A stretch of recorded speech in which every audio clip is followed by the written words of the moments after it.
Sveiki, toliau išmoksime sukurti nuotraukų prezentaciją peržiūrą su Flash Professional 8 versija.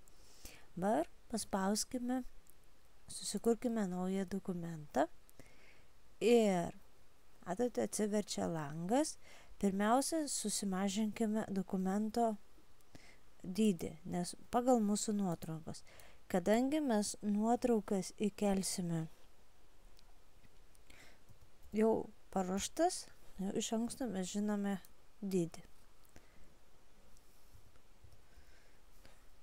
Ir spaudžiame OK.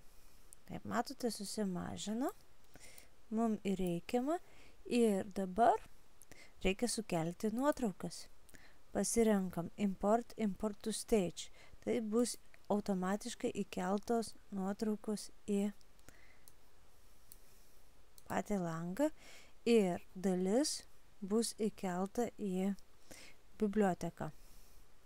Taip, kadangi keliant sumažino pradžios nuotraukas, mums reikia susikurti 3 freimus, kadrus.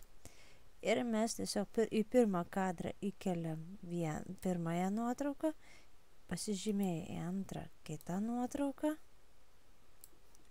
į trečią nuotrauką. Taip. Peržiūrėjus, matome, kad kai kur vienas gali būti aukščiau, žemiau. Tiesiog, kad būtų viską įsitikinti vienodai, paspaudžiame Edit Multiple Frames ir tiesiog pirmąją nuotrauką pakoreguojam, kaip norime, ir remintis taip, pasikoreguos, pasitaisys kitos nuotraukos. Taip, šitą sluoksnį įkeltą pavadinkime nuotraukos. Antrą sluoksnį sukurkime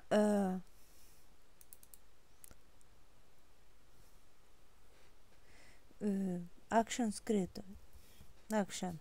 kurioje bus rašomos komandos, o trečiam sluoksnį tarp Action Scripto ir nuotraukų sukurkim valdymo mygtukus.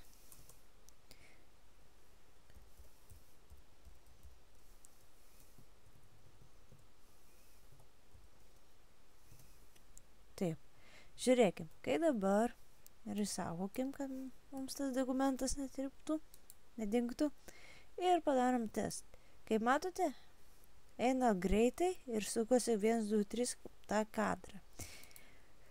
Kad tai suvaldyti ir sustotų mum ant pirmo kadro, turime pasirinkti norimą kadrą ir paspausti Action, atsidarytų, pasirinktume iš funkcijų Time Control komandą Stop. Taip. Ir įsaugom. Taip. Dabar žiūrėkim. Komanda sustoja ties pirmą nuotrauką ir daugiau animuoja, nebesikeičia kadrai. Toliau mes sukursime pačius mygtukus. Žiūrėkit, kaip tai daroma. Pasirinkam, dažniausiai mygtuko valdymo mygtukai yra trikampiai. Tai darome su įrankiu Polygon, Polystar tiksliau, ir pasirenkame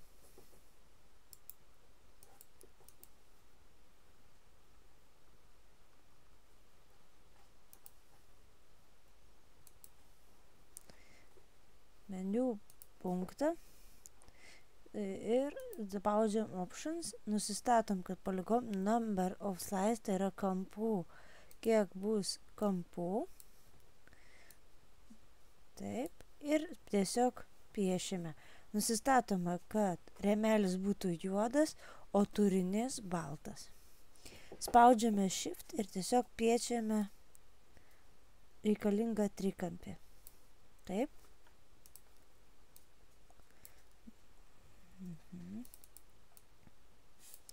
Taip. Ir kad dabar čia yra pradinis grojimo. Ir dabar sukursime analogiškai.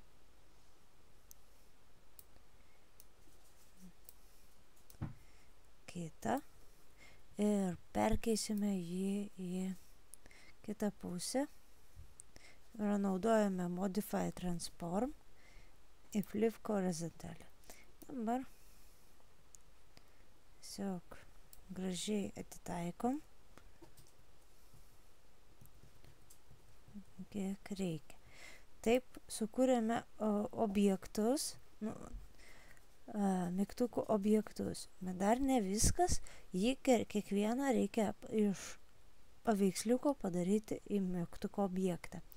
Pasirenkam norimą, pažymime ir darome dešinį klavišą ir paspaudžiam Convert Symbol. Išsirenka, pavadiname mygtukas atgal, M atgal ir OK. Ir čia, kad neužmirštume, būtent duodame pavadinimą, galime tą patį, atgal. Tai bus visas nuotraukas grąžins mums atgal. Toliau yra sekantis, pasižymim visą į priekį. Tai irgi taip pat, tokiu pat principu, Convert to Symbol. Tai pavadinsim M pirmin. Ir OK. Taip, toliau, kad nepamirštume, irgi suteikėme jam vardą.